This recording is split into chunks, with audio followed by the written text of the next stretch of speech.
ये बताइए कि राजस्व घाटा और राजकोषीय घाटा में क्या अंतर होता है? Revenue deficit and fiscal deficit. आप मोतीलाल नेहरू कॉलेज से पढ़े हैं? जी मैम। उनका कंट्रीब्यूशन क्या था नेशनल मूवमेंट में? बोकारो स्टील सिटी का निर्माण जिस फैक्ट्री के आसपास हुआ है उसके बारे में ज़रा बताइए।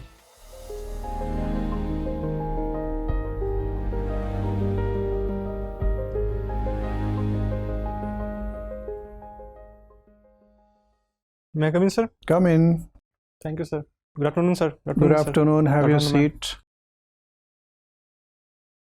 Saurabh, you like to talk in Hindi और इंग्लिश? सर हिंदी में। हिंदी में बात करेंगे।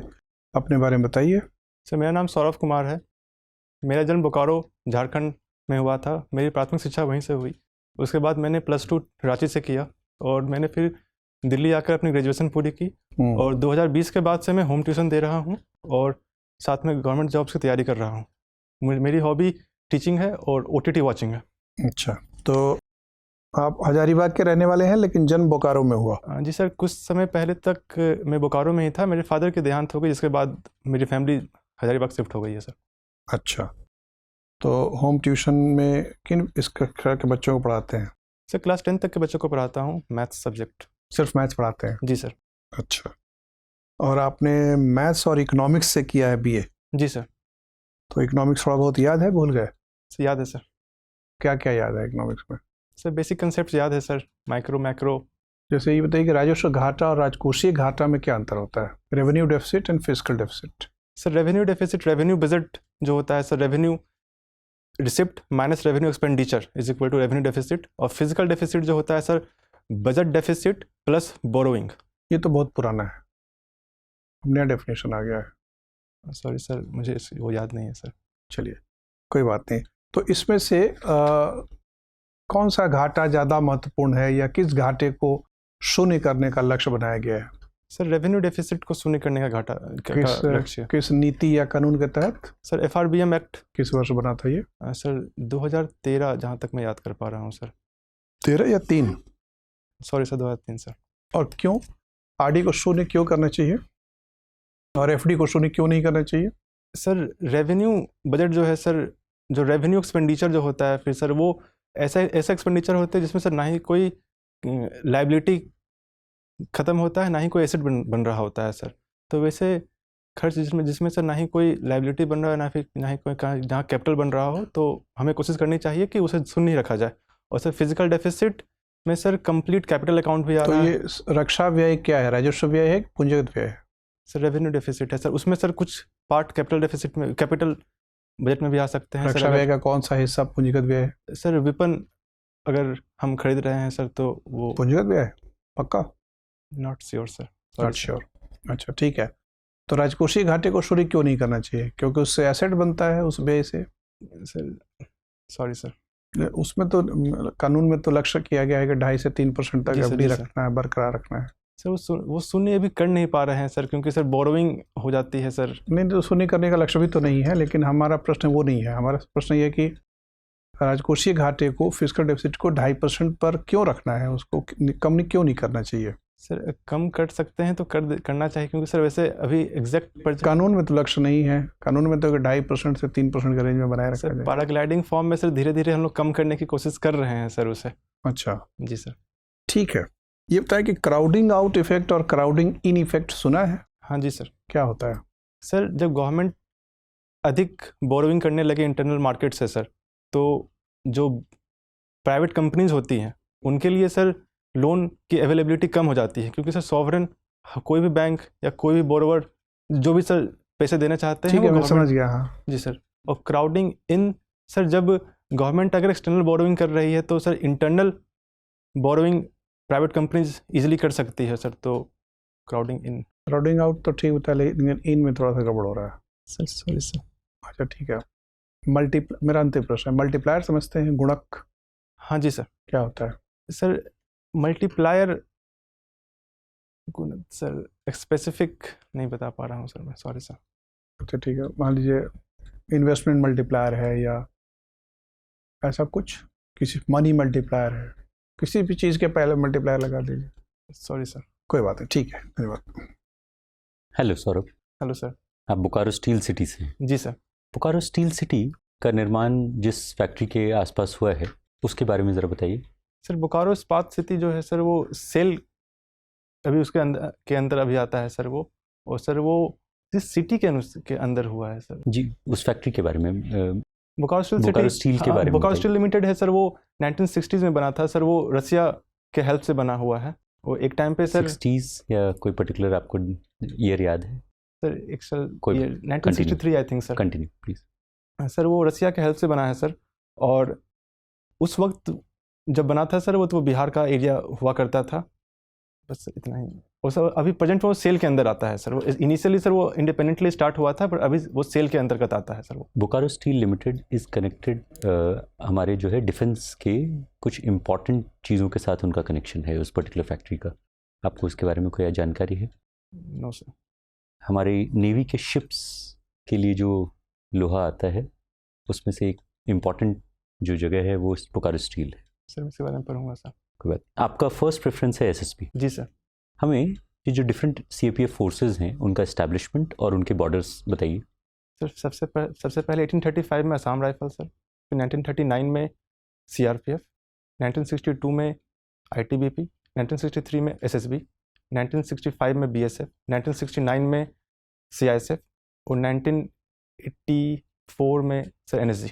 इसमें जो बॉर्डर्स हैं कौन कौन से फोर्सेस कहाँ कहाँ पे? असम राइफल जो सर है सर वो इंडो म्यांमार बॉर्डर पे है, एसएसबी सर है वो इंडो नेपाल और इंडो भूटान बॉर्डर पे है, बीएसएफ इंडो पाकिस्तान और इंडो बांग्लादेश बॉर्डर पे है सर, सीआईएसएफ इंटरनल सिक्योरिटी के लिए है, एनएसजी स्पेशल कमांडो विंग है सर, एक छोटी ITBP sir Indo China border के लिए है सर, एलएसी। और इसमें आपने चुना है एसएसबी। जी सर। आपको लग रहा है कि नेपाल और भूटान से हमें सबसे इंपॉर्टेंट चैलेंजेस आने वाले हैं आपके कार्यकाल में?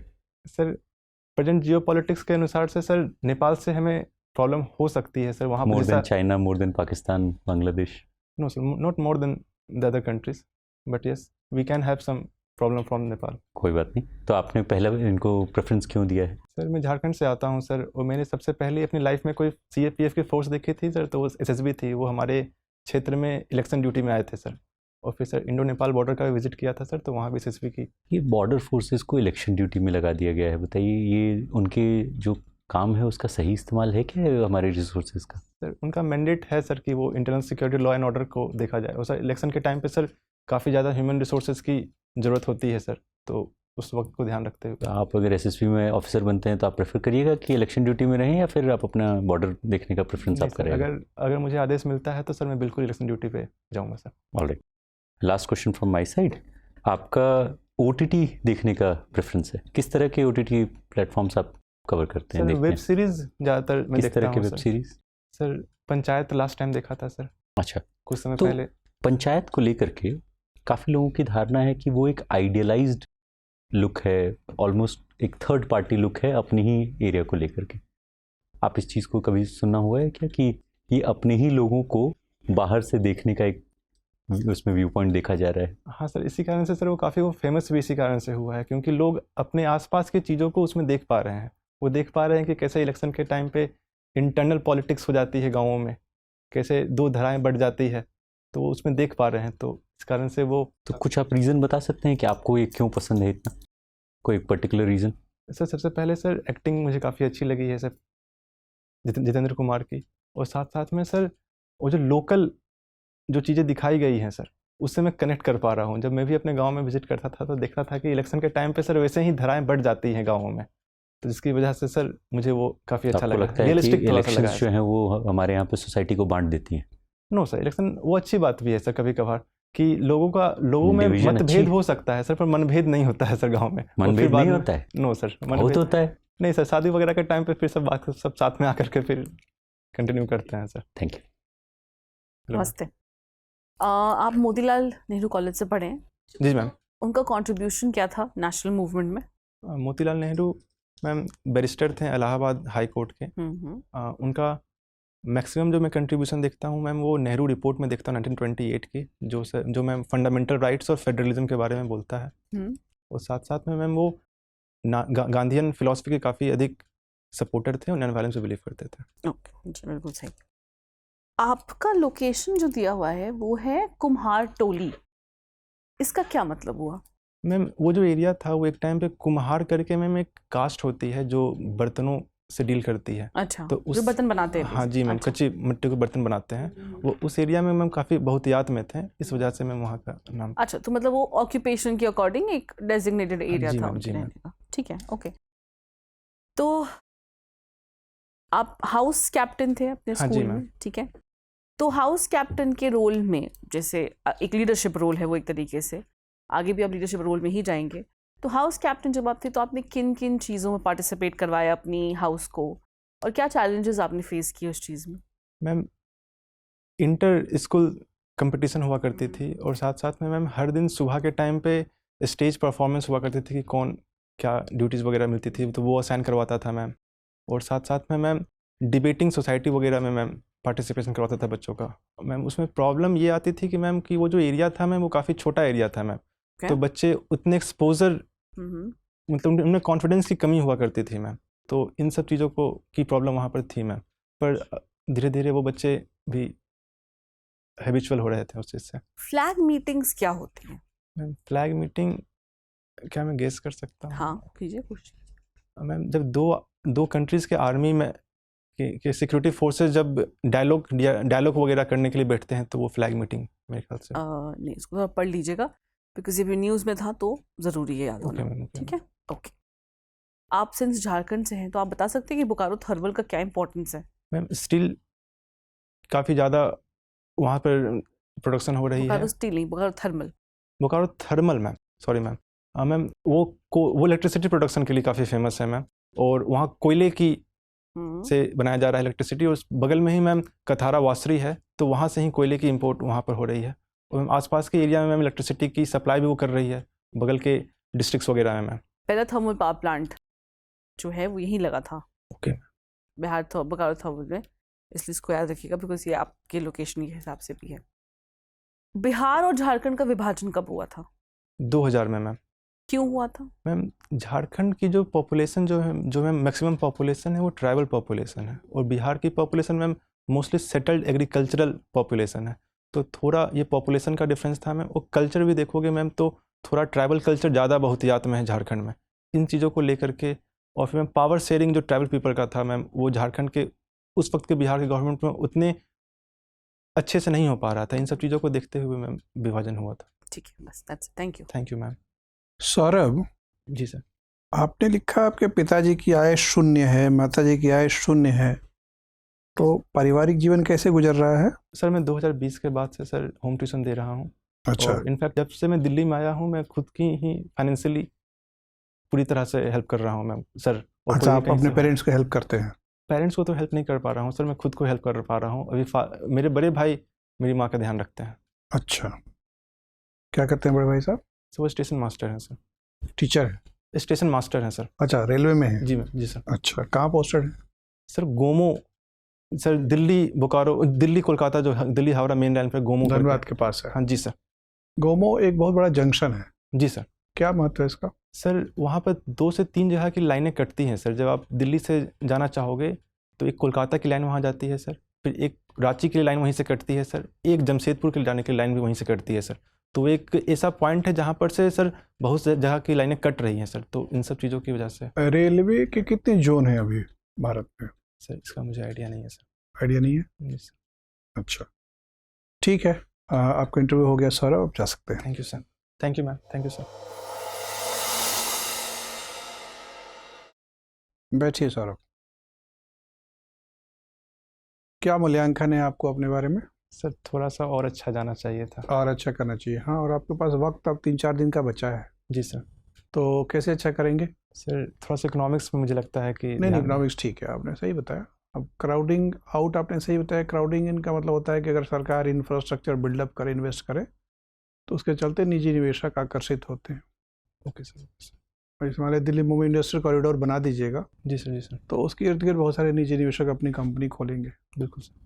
ठीक है। या डिफेंस कॉरिडोर सरकार बना रही है, उसमें निजी निवेश आकर्षित हो रहा है। ठीक है। इकोनॉमिक्स वाले सवालों के जवाब ज़्यादातर आपने ठीक ठाक दिए हैं, कोई बड़ी गलती उसमें नहीं की है। बोकारो के बारे में आपकी जागरूकता थोड़ी सी अनुमान से कम रही। हमें लग रहा था कि आप और एक्यूरेट उत्तर देंगे, चाहे वो स्टील प्लांट हो या थर्मल प्लांट हो, थोड़ा बहुत उसको और पढ़ लीजिए ओके सर। करीब से। हालांकि अब सुनने में आ रहा है कि Bokaro steel plant scale down कर रहा है अपना। सर वहाँ कुछ विस्थापन की प्रॉब्लम हाँ, होने तो वो सब से- लेटेस्ट जो भी पॉलिसी है वो सब देख लीजिएगा। और बोकारो में अब स्टील प्लांट के अलावा, मतलब बोकारो इस सेल के अलावा और भी 3-4 कंपनियां सक्रिय हैं। सर हाँ सर, वो IEL करके एक है सर, इंडियन एक्सप्लोसिव लिमिटेड। हाँ, और वेदांता भी है। अच्छा, वेदांता। वेदांत पढ़ लीजिएगा, थोड़ा बहुत लेटेस्ट पोजीशन देख लीजिएगा। तो एक तो वो देख लीजिएगा। बाकी चूँकि आप होम ट्यूशन पढ़ा रहे हैं तो शिक्षा नीति के बारे में भी पूछ सकते हैं। ठीक है सर। एक शिक्षक क्या एक अच्छा सिपाही हो सकता है? अभी आप शिक्षक हैं और आप बनना चाह रहे हैं पुलिस अधिकारी, जी सर। तो क्या एक शिक्षक अच्छा पुलिस अधिकारी बन सकता है या अच्छा सिपाही बन सकता है? तुलनात्मक अध्ययन कर सकते हैं। तो 2-4 ऐसे शिक्षकों का नाम याद रख लीजिए जो उन्होंने बहुत अच्छा कार्य किया है सेना में। ठीक है, जी सर। तो वो आप तपाक से जवाब दे दीजिए कि हाँ सर, ऐसा कई बार हुआ है। फिर झारखंड के बारे में सामान्य जानकारी, न सिर्फ बोकारो के बारे में लेकिन झारखंड की राजनीति के बारे में, झारखंड में नक्सल की समस्या किन किन जिलों में थी या है। नक्सलिज्म की बात उठेगी तो छत्तीसगढ़ और बाकी सब जी सर, इलाकों जी में सर। भी, उड़ीसा वगैरह में भी, तो थोड़ा सा वो सब उम्मीद है कि आप देख लीजिएगा। CAPF की जो 4-5 संस्थाएं हैं उसके बारे में तो आपने पढ़ ही लिया होगा, कब कब स्थापित हुई, उसके DG कौन है ये लोग नहीं ध्यान दे रहे हैं। 5 के DG का नाम याद रख लीजिएगा। ठीक है सर। सर वैसे सर CAPF में सर ऐसे देख रहे हैं कि सर 5 फोर्सेस का नाम आता है सर। ये आप परीक्षा की तैयारी 5 की कर रहे हैं, जी सर। लेकिन आप गृह मंत्रालय के वेबसाइट पे जाइए, ओके सर। वहीं पर जो सूचना मिले उसी को प्रामाणिक मानिए। Okay sir. अगर वो 7 लिख रहे हैं तो आप 7 मानिए। सर सभापना करके सर उनकी एक स्टडी आई थी, उसमें sir railway police protection force को भी CAPF में जोड़ के वो दिखा रहे हाँ, हैं। तो आप बताइए, ओके सर। और स्रोत बता दीजिए कि सर गृह मंत्रालय के फला रिपोर्ट में ओके सर। ऐसे बताया गया। अपने कंधे पे जिम्मेदारी रखने बजाय एकदम जो सरकारी स्रोत है उसके हवाले से बात करिए। ठीक है सर। ठीक है। और महिलाओं की जहाँ जहाँ भागीदारी है, चाहे वो लड़ाकू विमान चलाने में हो या अन्य तरीके से हो, सिक्योरिटी फोर्सेस में जहाँ पर भी। हाँ, अब जैसे कई संस्थाओं के DG के रूप में महिलाएं नियुक्त हो चुकी हैं। जी सर। CISF तो बाद में आया, उसके पहले SSB में हो गई थी 2016 में, तो वो उसी के लिस्ट में देखिएगा, मिल जाएगा। Okay sir. मतलब उस गृह मंत्रालय के जो साइट है ना, उसमें बहुत सारी सूचनाएं आपको मिलने वाली है, तो वो एक नज़र देख लीजिएगा। ठीक है, बाकी ड्रेस वगैरह ठीक है, बैठने की भंगिमा सही है, विश्वास के साथ बातचीत करनी चाहिए, आत्मविश्वास झलकना चाहिए। और उसका तरीका ये है कि जब कोई गलत सूचना हो या जब जानकारी ना हो, जी सर। तो ईमानदारी से स्वीकार कर लेना चाहिए। ठीक है, दिल में कोई गांठ नहीं रखनी चाहिए, खुल के अपने आप को व्यक्त करना चाहिए, विनम्रता बने रहे लेकिन मुखर होकर पेश हो। इन सब बातों का ध्यान रखें। जी सर। ठीक है, और कोई प्रश्न? सर मेरी आवाज़ सही से पहुंच पा रही थी ना? आवाज़ पहुंच रही थी, लेकिन आप थोड़ा 5% ऊंचा बोलेंगे तो और अच्छा रहेगा। Okay sir. लेकिन जो आप कह रहे थे वो समझ में आ रही थी बात। Okay sir. और सर जैसे मेरे सर फादर नालंदा जिला से बिलोंग करते हैं सर, तो सर वहाँ की हिस्ट्री वगैरह भी पूरी पूछ सकते हैं, क्योंकि वो थोड़ी सी चर्चा में है। वैसे भी चुनावी वर्ष है और नालंदा विश्वविद्यालय वगैरह वगैरह, फिर वहाँ से बख्तियार खलजी का उल्लेख आ सकता है, थोड़ा बहुत वो भी पढ़ लीजिए। वक्त आपके पास 3-4 दिन है ना? जी सर। जी सर। तो आप कर सकते हैं। ठीक है सर। चलिए, all the best. Thank you sir. Thank you ma'am. Dear viewers, अपने एग्जाम की तैयारी को और बेहतर करने के लिए हमारे चैनल को लाइक, शेयर और सब्सक्राइब करना न भूलें।